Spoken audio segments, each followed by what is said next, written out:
Welcome back to the channel, guys. My name is Gene. You guys are watching Lubed for March the 8th, 2024, Season 3, Episode 49, Outworked in Ohio. Welcome back, guys. Yeah, that game yesterday, missed a bit of a few beats, eh? It was nice to see Adam Henrique in the lineup. Nice to see the tilt that Carrick gave. That was probably one of the highlights of the night. But yeah, the Oilers end up falling short, and they pretty much lost the game in the first 15 minutes of that game, as there was some really bad play in front of the net. So yeah, unfortunately, the Oilers lose to the Columbus Blue Jackets. It's one of those things that I always fear when the Edmonton Oilers are taking on these teams that are not in the playoff picture, that it's just the Oilers, for whatever reason, it's their Achilles heel to play the weaker teams. I don't know if they just go in with a mindset, this should be an easy game or what. But it just always seems to be that way. However, I got to also give props where props are due. Columbus was very hardworking last night. They were outworking them in a lot of areas of that game, and we'll get into that when we get into the game breakdown. But yeah, it was not exactly a fun time. They got two games coming up this weekend, both very early games. Tomorrow they're in Buffalo. It will be a 10:30 start for you guys in Edmonton. And then they play the Pittsburgh Penguins, and I believe that is a 11 o'clock start for you guys in Edmonton on Sunday. So a back-to-back scenario, which means I am going to do two previews, and on Sunday night, I'll probably do two reviews. Let's get into this. Let's get into the Oilers and Jackets, as it's wasn't exactly a good game, as I aforementioned. But it was nice to see Adam Henrique in the lineup, and definitely the fight that we saw. So nice to see Carrick right away being the team guy and getting into a scrap. And it was a pretty good scrap, if you ask. That was probably the highlight of the game. Or yeah, definitely of the game. Anyway, yeah, let's dive into this game. As the Edmonton Oilers lose to the Blue Jackets by a count of 4-2. Realistically, 3-2. It was an empty netter that made it 4-2. Oilers kind of made it close, but realistically, not really. I know that kind of doesn't make sense. They were just being outworked. They were outworked in so many ways. So unfortunately, it didn't go so well. And it really started off with their first period, as Matthew Oliver would get on the board very quickly. 6 minutes and 20 seconds into it, it's 1-0 Columbus. At 14:54, Alexander Nylander would make it 2-0, and the Oil fan base is like, what's going on here? And then it went into a real bad what's going on here when Dmitry Vornikornov scored his unassisted goal, making it 3-0. And at this point in time, I'm thinking like, hey, Knobloch, you got to call a timeout. You got to calm these guys down. I don't know if he did call a timeout, because later in the game, they were saying that he didn't have a timeout available, so maybe he did. I don't know. I didn't quite catch it, so you guys can fill me in on the comment section if that was the case. In the second period, Zach Hyman would get his 43rd of the year from Connor McDavid and Leon Draisaitl.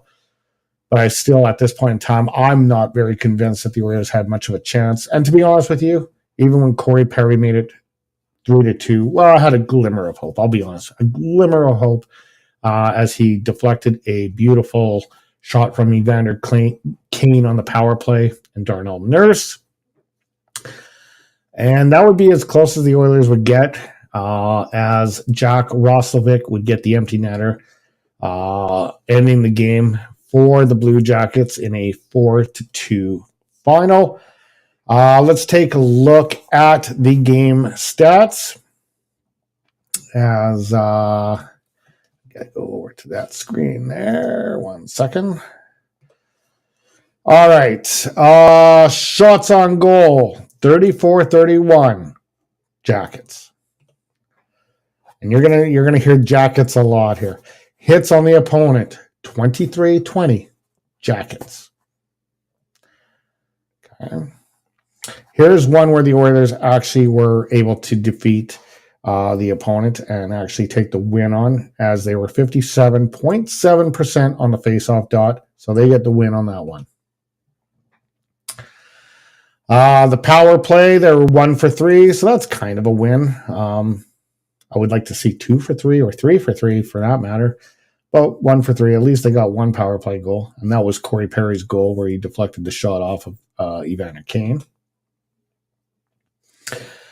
Oilers on the penalty kill, 1 for 1. Again, the penalty kill has been really good, and they just need to build off of that, and hopefully they'll be able to build off the lines a little bit now with adding Henrique and get the power play going a little bit better. I think it's going to take a little bit of time to get Henrique into the fold, but I liked what I saw out of him yesterday. I liked what I saw out of the additions, so I think Holland did okay. Did he do great? I guess we'll have to see. I guess it really boils down to if we're holding a cup at the end of the year.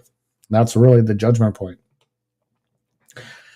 The takeaways, the Jackets took away the puck 9 times. The Oilers took it 2 times. So that's another stat that the Jackets really, really dominated on. Giveaways, the Oilers had 4. 4-1 for the Oilers, so not exactly another highlight stat there. But I still have to give stars, and like I say, when it comes to stars, I try to avoid what they say on ESPN and all the stars. I'm going to give Evander Kane the 3rd star in this one, just because he led the team with hits. He was hitting bodies. And sometimes that's what you need out of your team to try to get them into it.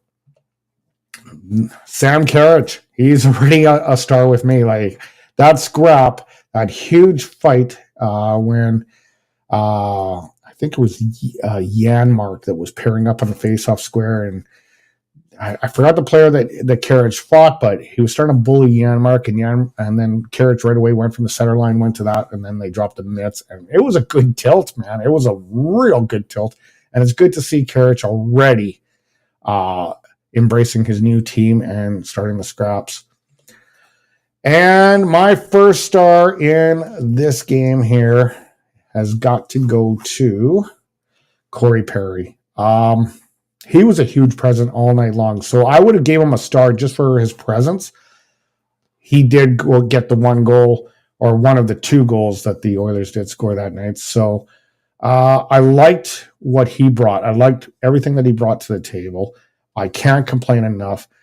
There was a bit of a scary moment in this game where he went down awkwardly, and looked like he was favoring his leg or whatever, but if you looked on the replay, it could have been so much worse of an injury. So good that he kind of came a little bit bruised up and bumped up, but you know what? Not where he's out. Up next, tomorrow morning, the Buffalo Sabres at the KeyBank Center in Buffalo, New York. So both weekend games are very, very early.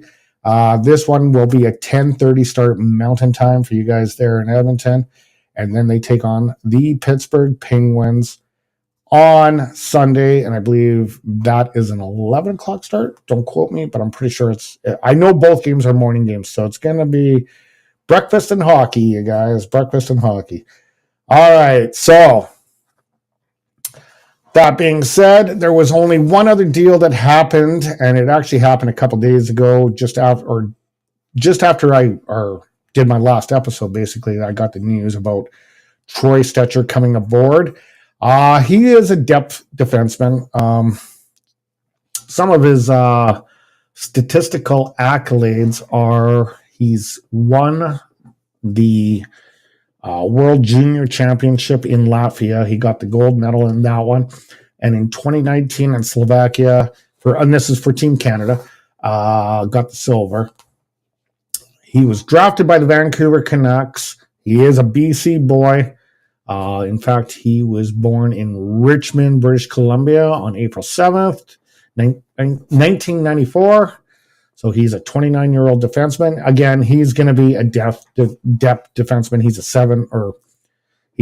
4/5 kind of role right now, and he'll come in as needed if there's an injury. But right now, pretty much that's where his fit will be. His career games are 487, 19 goals, 89 assists for 108 points. And 217 penalty minutes. So, again, he's not a stud superstar. Ken Holland was unable to get more for him. So, the Oilers will receive him and a 2024 7th-round pick. The Arizona Coyotes will receive a 4th-round pick. But they are also taking the whole contract on, so we'll see how that works out. I think it's okay. I'm hoping it's okay. I do like the fact that we got Adam Henrique and Carrick. I think those are huge. Would I like to see more out of Holland at this deadline? Yeah, I think a little bit more would have been nice, but who knows what the market was. I'm not going to complain about what he did, though. I guess, like I said, guys, it's all going to boil down to finding out how this worked out in June. So hopefully it works out really well for the Edmonton Oilers going forward in June. So that brings us to the question, did Holland do enough? This is another poll question I'm going to have for you guys. And I will also give you the results of the who is better, Wayne or Connor, and 92% of you guys out there favored Wayne Gretzky, which kind of surprised me because now, also forgive me for how I wrote this. I know I got hockey player. I wrote hockey twice. Sorry, guys. Just sometimes I screw up on my texting. I try to make it as good as possible, but that's a goofy error. Yeah, 92% of you guys, 12 votes, voted for Wayne Gretzky. And I'm surprised about that because I just think Connor McDavid does a lot more back checking, a lot more checking, just as a generalization. Who was able to get more awards and accolades and was a much more skilled player? I think Wayne Gretzky would still be a more skilled player than Connor, despite the skills that Connor has.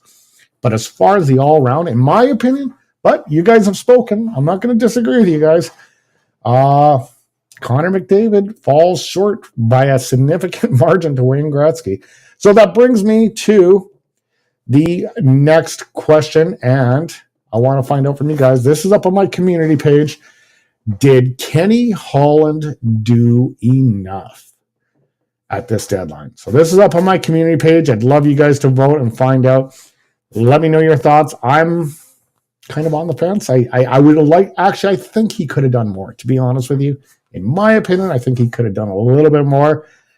But we're going to see. We'll see. Maybe this was enough.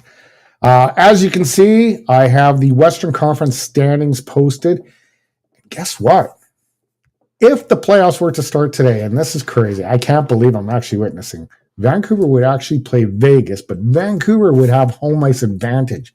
Wow. I would never think that at the beginning of the season, that Vancouver would have home ice advantage over the Vegas Golden Knights. But that is the current situation, as the Vegas Golden Knights have fallen to the second wild card spot. Boy, if they don't make the playoffs, I'm going to be mind-blowing, man. Like, that's something... I'm not a big Vegas fan, as you can tell. I don't really care about that team. So, and they pulled a bunch of shenanigans today with their trade stuff. And again, they're going to be over the cap. But the Oilers are kind of following suit a little bit on that. They're kind of taking advantage of it too, because they do plan on bringing Sam Gagner back into the fold once the playoffs start and once they're allowed to go over the cap a little bit. But yeah, Vegas, wow. Actually, all the Western Conference today really bolstered it up. So it's going to be Western warfare when it comes to the playoffs. Yeah, Thomas Hurdle, I believe, went on to Vegas. Lots of stuff going on. So Noah Hannafin, I went to Vegas. And Gunsel, I guess, went to Carolina. There's a bunch of stuff. So join me and Sammy tomorrow on NHL Aftermath. We're going to have a trade deadline review episode, probably around, I would imagine, around 2 or 3 in the afternoon, maybe 4. I don't know exactly the details, but yeah, we're going to have a good full episode of that, and join us for that, as it should be good. All right, guys, let's get up to the next couple of games that are in hand for the Oilers. So there's 2 games this weekend, as they are going to take on the Sabres and the Penguins, both morning games, both breakfast games. So it should be a good one, but we'll find out. By the way, Buffalo Sabres also traded off Kyle Opozo, so yeah, they're a little bit depleted now too, and he was a very good core player. Okay, so with this going set, center myself a little bit better there.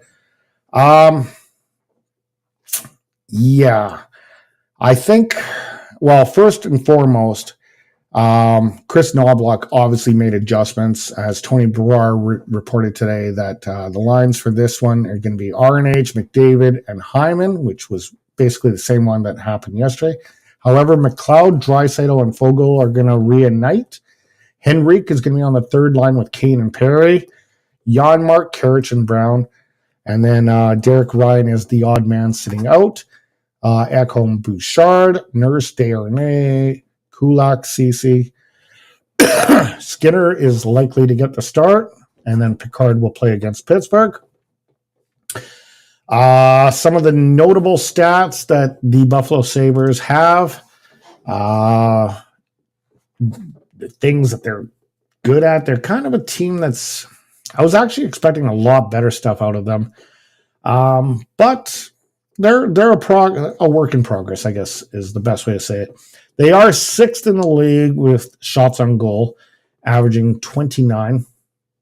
One of their bad stats, though, is their shooting percentage. They are 28th in the league, only 9.2%. So they're not exactly snipers on that. Well, they have a lot of snipers on the team, but it's the correlation, the whole group is not gelling together to allow the Tage Thompsons and whatnot to flourish, because they are a team that's struggling. The last time they played was on March the 6th, 2023, where the Oilers defeated them 3-2. They are coming into this game with a record of 29, 30, and 5, so they are likely not to make the playoffs, barring a miracle. In the last 10, 5-4-1, they are on a 3-game losing streak. Ukko-Pekka Luukkonen is expected to be, I love that name, Ukko-Pekka Luukkonen, is expected to make the start for the Sabres. He's got 4 shutouts, so he's actually a pretty good goaltender. His record is 19-16-3 with a 244 goals against average, 914 save percentage. You can't cry about that at all. Skinner will probably get the start for this one, as his record is 29-13-2 with a 260 goals against average, 906, 2 shutouts. Should be good. Oilers need to bounce back from that game against Columbus. It was not a very impressive one. And then they fly out to Pittsburgh to take on the Penguins. And with that being said, the Oilers absolutely hammered them a week ago, last Sunday, to be honest. So it's from Sunday to Sunday, they absolutely hammered them by a count of, let me just get that pulled up here, by a count of 6-1. This is a team that is, they interviewed Crosby just a little while ago and asked him how he felt being on a team that was actually on a sell mode for the first time. And yeah, it was a very interesting dynamic from him. And believe it or not, the conversations of potentially trading Crosby are now starting to float out there. But I don't think that would happen. It would be 100% totally on his terms if that did happen. I'm just trying to get this one thing out of there. Okay. For some of the statistical accolades that the Pittsburgh Penguins have is, no, I just can't get this one screen out here. I'm going to try to look at this one. For goals, they are fifth in the league, averaging 3.51 goals per game. Shots on goal, they are third in the league at 33.4. So they do rank high in certain areas, but it's I don't know what it is with this team. If it's just their aging team as a general. One thing I did notice when they played last week, and I'm trying to get myself back in frame here. When they played last week, there was a camera angle when the Oilers scored one of the goals that was from in behind the Pittsburgh net. And you could see Crosby way at the end there, realizing, oh, he's got to come back and back check. And it's like you could just see he was just like, oh, here we go. Okay, let's do it. And it really surprised me that he was that far back of the play, and that his energy level just, I don't know. I don't know. Maybe I was reading too much into it, but it struck me kind of like, yeah, he's, I don't know. He almost seems somewhat submissive, if that makes any sense. So we'll see what happens with Crosby in the future. The question, I wondered, like, is he good enough to be on Team Canada now even? Like, I hate to say that. Like, he is Captain Crosby, and, and he's done so much for Team Canada, but would you actually put him on the Team Canada roster with all the other Canadian talent that is available? That's a big question. Maybe I'll get booed for that one, but it is an interesting debate. Okay, let's go to final thoughts here. See if you guys chimed in, and you guys did. I don't know why it doesn't give me a message anymore. It used to give me a message if you guys did. Oh, Renegade Man. It's a situation of damned if you do, damned if you don't. You can please everyone with these moves. I think you're referring to you can't please everyone with these moves. Correct. That's 100% Renegade Man. I think he did okay. I think he did okay overall. Like, who really was available this year? Thoughts on acquiring Troy Stecher? I don't think he's a depth piece. He's not a super stud. He's a depth piece. He's probably not even gonna play in the lineup. He might get a game in when they come back after this road trip. But realistically, I think he's just going to be in practice mode for the first little bit. He's a depth piece. He's nothing to, write home about. I'd be happy even if they would make the finals and lose, because they can rebound. If you can see the pro. I don't think I would be. And I'll tell you why. We're this close to the end of those guys' contracts, and I don't know what's going to happen after that. Like, our window of opportunity is closing and closing fast. I think Draisaitl's due next year, And if Toronto's spitting out money the way they are at Nylander, what do you think Draisaitl's worth? Just saying, right? Even Vancouver with Pettersson, like Draisaitl's going to get more than those guys. Where's his money going to come from? Luckily, it is still 1 year away, and we can work out the Connor Brown deal next year and take the hit on that. So yeah. Last one for the night there, Renegade Man. And would you have been happy if they traded back for Barry? No, I don't think so. If we're talking about former Oilers, I would have welcomed back Jordan Eberle. I thought that would be a decent thing.